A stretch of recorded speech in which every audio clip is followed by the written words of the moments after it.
Ke bawah Duli Yang Maha Mulia Paduka Seri Baginda Sultan Haji Hassanal Bolkiah Muizzaddin Wad Daulah, Ibni Almarhum Sultan Haji Omar Ali Saifuddin Saadul Kariwaddin, Sultan dan Yang di-Pertuan Negara Brunei Darussalam, petang tadi berkenan mengurniakan lencana pangkat Major General kepada Pemerintah Angkatan Bersenjata di Raja Brunei ABDB yang baharu. Majlis tersebut berlangsung di Istana Nurul Iman. Berangkat ke majlis ini, Paduka Anak Anda ke bawah Duli Yang Maha Mulia, Duli Yang Teramat Mulia Paduka Seri Pangeran Muda Mahkota Pangeran Muda Haji Al-Muhtadi Billah, Menteri Kanan di Jabatan Perdana Menteri.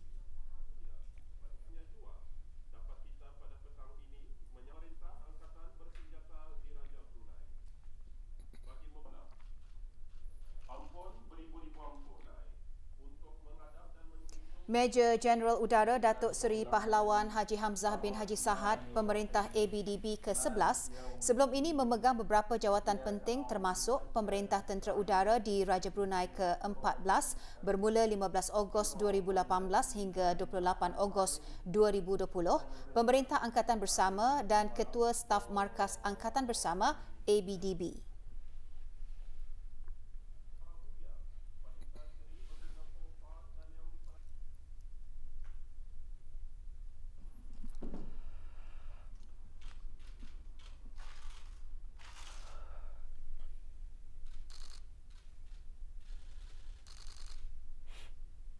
Juga hadir Yang Berhormat Pihindatu Laila Raja Major General Bersara Datuk Paduka Seri Haji Awang Halbi bin Haji Muhammad Yusof, Menteri Pertahanan Kedua, dan Major General Pangeran Datuk Paduka Seri Aminan bin Pangeran Haji Mahmud, mantan pemerintah ABDB. Doa selamat dibacakan oleh Komander Haji Ainul Nizam bin Haji Ibrahim, Ketua Jabatan Agama ABDB Jamaat. ربنا آتنا في الدنيا حسنة وفي الآخرة حسنة وقنا عذاب النار وصلى الله على سيدنا محمد وعلى آله وصحبه وسلم آمين آمين آمين يا رب العالمين.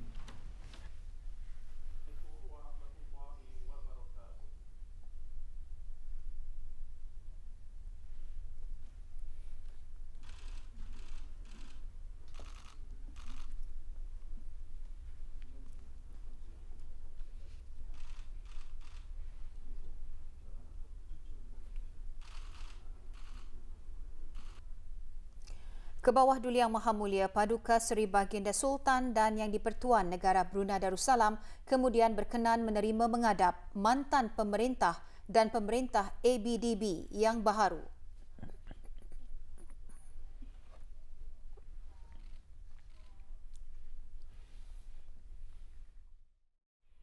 .443 orang masih menjalani pengasingan diri mandatori pada ketika ini.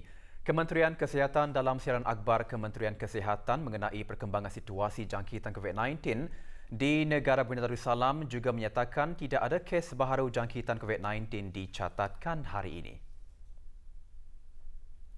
Sementara itu, 2 kes aktif masih menerima rawatan di Pusat Pengasingan Kebangsaan.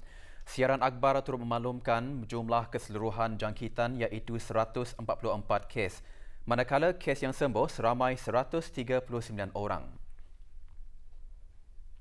443 orang sudah menjalani pengasingan diri mandatori pada masa ini. Sejak Mac 2020, jumlah yang menamatkan pengasingan diri mandatori ialah 5,014 orang. Jumlah ujian virus SARS-CoV-2 yang dilaksanakan dalam tempoh 24 jam ialah sebanyak 329 sampel. Dan jumlah keseluruhan ujian makmal dijalankan sejak Januari 2020 sebanyak 52,185 ujian. Maklumat lanjut dan perkembangan terkini layari laman sesawang Kementerian Kesihatan dan talian seperti yang tertera. Semangat dan iktibar hijrah memberikan kekuatan kepada umat Islam untuk menghadapi cabaran pandemik COVID-19. Pengajaran hijrah itu antara yang ditekankan dalam ceramah sempena sambutan awal tahun 1442 Hijrah bagi Kementerian Hal Ehwal Dalam Negeri dan jabatan-jabatan di bawahnya. Majlis berlangsung petang tadi di Ibu Pejabat Jabatan Buruh.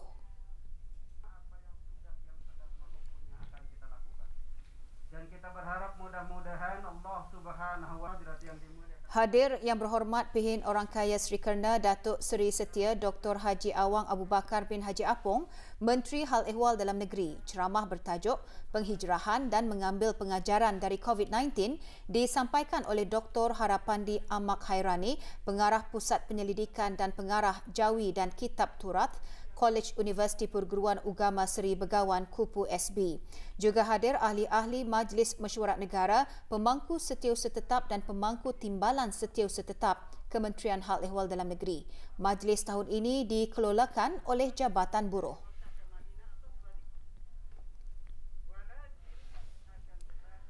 Bahasa Arab tidak dapat dipisahkan dengan budaya Islam. Laporan lanjut mengenainya menyusul seketika nanti.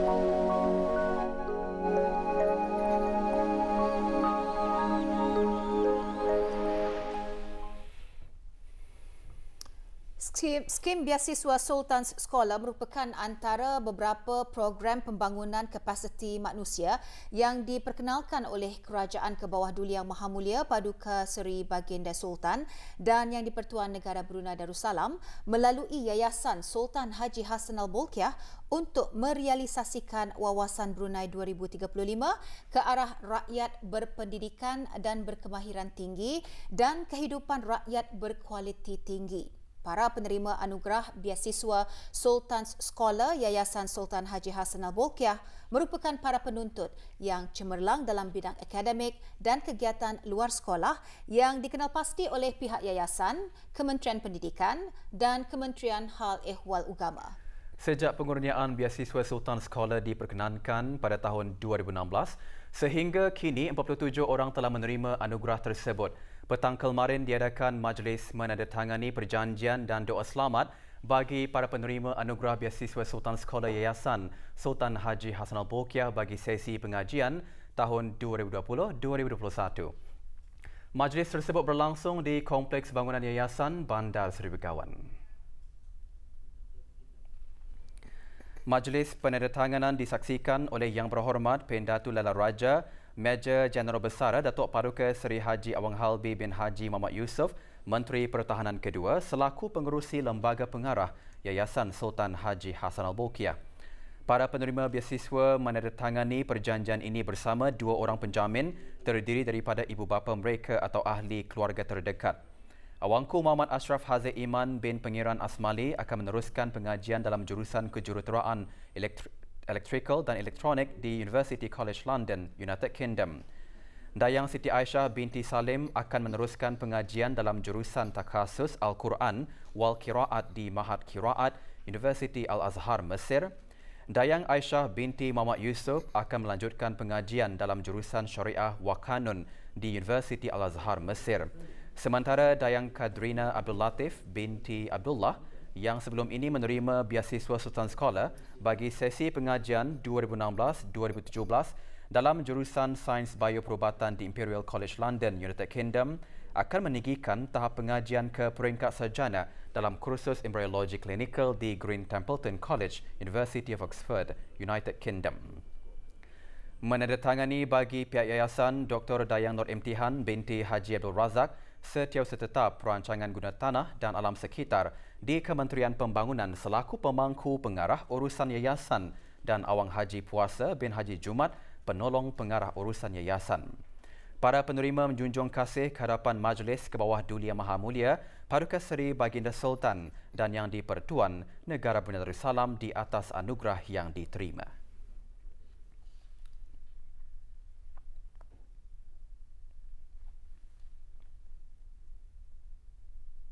First of all, saya ingin merafakkan rasa kesyukuran saya kepada Allah SWT. Begitu juga saya rasa bersyukur kepada Kebawahdulian Yang Maha Mulia kerana memberikan saya peluang dapat Sultan Scholarship ini dalam jurusan takhasus Al-Quran dan Qiraat di Shubra. InsyaAllah kalau saya habis mengambil degree, saya akan berkhidmat di Brunei, memberi tenaga, menyumbangkan tenaga saya ke Brunei Darussalam. Saya ingin menjadi seorang pensyarah di mana-mana universiti yang ada di Brunei ini. So receiving this Sultan Scholar is a very huge honor, in my opinion, because especially during these COVID times, it's especially hard to receive a scholarship. So I'm extremely grateful for the Sultan for giving me this opportunity to give back the country with this scholarship. For future students who's interested in the Sultan Scholar, my only advice would be to focus first on your studies and work hard in getting the grades that you need in order to be eligible for the Sultan Scholar first. And then after that, only then you should focus on the next stage in order to qualify for Sultan Scholar. Alhamdulillah, kehadapan Ke Bawah Duli Yang Maha Mulia untuk memberikan beasiswa kepada kami pelajar-pelajar di Brunei ini untuk kami meneruskan pembelajaran kami di peringkat universiti di luar negara. After finishing my studies in University Al-Azhar Cairo, I will surely go back to Brunei and serve the government. Since I am taking Sharia and law, I hope to implement the Sharia law in Brunei. Alhamdulillah, saya amat bersyukur atas peluang yang diberikan oleh Ke Bawah Duli. Saya akan menzahirkan peluang ini dengan belajar dengan rajin-rajin untuk membanggakan negara dan juga keluarga, insyaAllah. Persatuan Bahasa Arab ditubuhkan dengan matlamat utamanya ke arah mengukuhkan syakhsiah bangsa negara zikir dengan meningkatkan kesedaran terhadap kepentingan menguasai bahasa Al-Quran sebagai bahasa ibadah dan budaya umat Islam sejagat. Perasmian persatuan tersebut diadakan petang tadi di Sekolah Ugama Arab Menengah Perempuan Raja Isteri Pangeran Anak Hajah Saleha Katok. Persatuan Bahasa Arab dirasmikan oleh Yang Berhormat Major Jeneral Bersara Datuk Paduka Seri Haji Aminuddin Ehsan, Bin Orang Kaya Saiful Muluk Datuk Seri Paduka Haji Abidin, Menteri Kebudayaan Belia dan Sukan. Majlis juga diteruskan dengan pelancaran Facebook Persatuan iaitu Persatuan Bahasa Arab Brunei dan Instagram iaitu Persatuan Bahasa Arab.bn.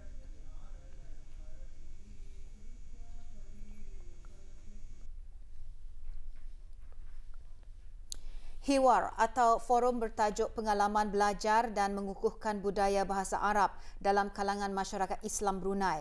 Menyerikan lagi majlis, forum disampaikan oleh 3 orang ahli panel. Forum antara lain menekankan kepentingan bahasa Arab dalam budaya Melayu Brunei, melihat kepada kaitan antara Islam dengan bahasa Arab yang tidak dapat dipisahkan, maka sudah tentu bahasa Arab juga tidak dapat dipisahkan dengan budaya Islam itu sendiri. Terjemahannya itu Jawa ini adalah sebuah negara yang Nusantara ini di pesisir Laut Cina selepas negara. Juga hadir Dr. Siti Nurkhalbi binti Haji Wahsal Felah, Timbalan Setiausaha Tetap Kebudayaan, Kementerian Kebudayaan Belia dan Sukan, dan Dr. Abang Hazimin bin Haji Abang Taha, Timbalan Rais College Universiti Perguruan Ugama Seri Begawan Kupu SB yang juga Rais Persatuan Bahasa Arab. Program Sarjana Muda Kejuruteraan AMM Universiti Brunei Darussalam UBD buat pertama kalinya mendapat pengiktirafan penuh dari Lembaga Akreditasi Kejuruteraan dan Teknologi ABET UBD. Dalam kenyataannya menjelaskan program Sarjana Muda Kejuruteraan AMM itu diiktiraf oleh Suruhanjaya Pengakreditasian Kejuruteraan ABET. Pengiktiraf program-program college dan universiti global dan sains gunaan dan semula jadi pengkomputeran, kejuruteraan dan teknologi kejuruteraan. Ia merupakan program kejuruteraan pertama di negara ini mendapat pengiktirafan oleh ABET yang berpengkalan di Amerika Syarikat. Pengiktirafan ABET memberi jaminan bahawa program-program terlibat memenuhi piawaian bagi melahirkan graduan dalam bidang-bidang teknikal yang lebih kritikal yang menjurus ke arah inovasi dan teknologi-teknologi baru termasuk kesejahteraan dan keselamatan orang awam. Program kejuruteraan AMM UBD telah ditawarkan oleh Fakulti Teknologi Berintegrasi FIT yang telah ditubuhkan pada tahun 2012. Program tersebut membolehkan para pelajar untuk mengikuti 3 bidang utama iaitu sistem maklumat dan komunikasi, sistem tenaga dan sistem pengeluaran. Dari awal penubuhannya, FIT menekankan pendidikan berasaskan rekaan berkualiti dan kejuruteraan meluas dengan kurikulum inovatif yang dapat memperkembangkan lagi kepribadian dan kemahiran para pelajar.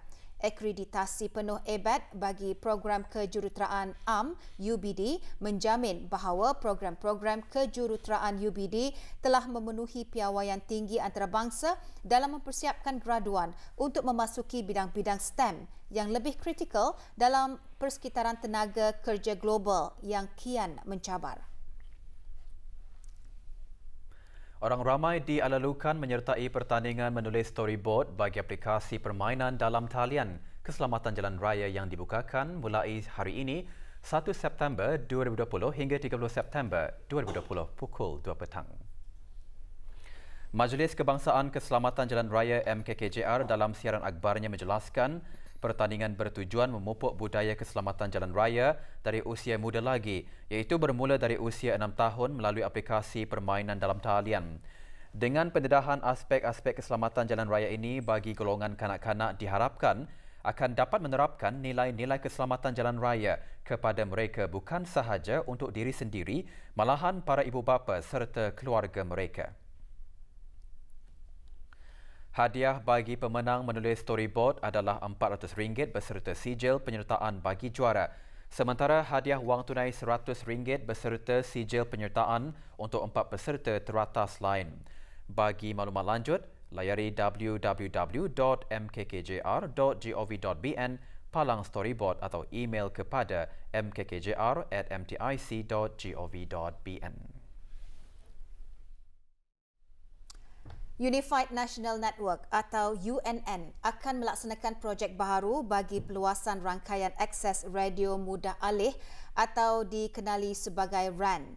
Projek melibatkan penggabungan infrastruktur menara yang sebelum ini diurus oleh DST dan Progresif serta penempatan di lebih 120 tapak baharu.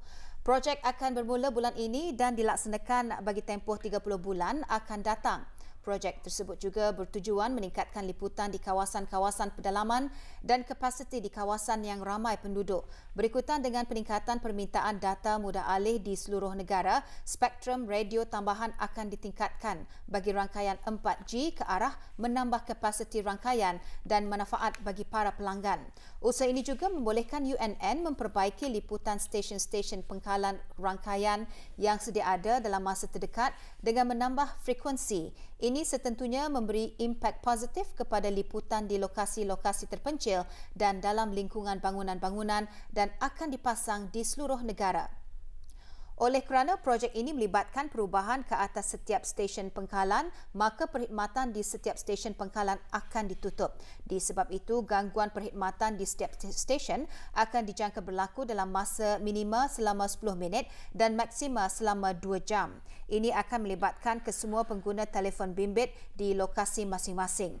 UNN bersama DST, Imagine dan Progresif akan bekerjasama rapat untuk memaklumkan orang ramai mengenai impak di kawasan-kawasan utama semasa tempoh projek ini dijalankan melalui media sosial dan laman sesawang UNN.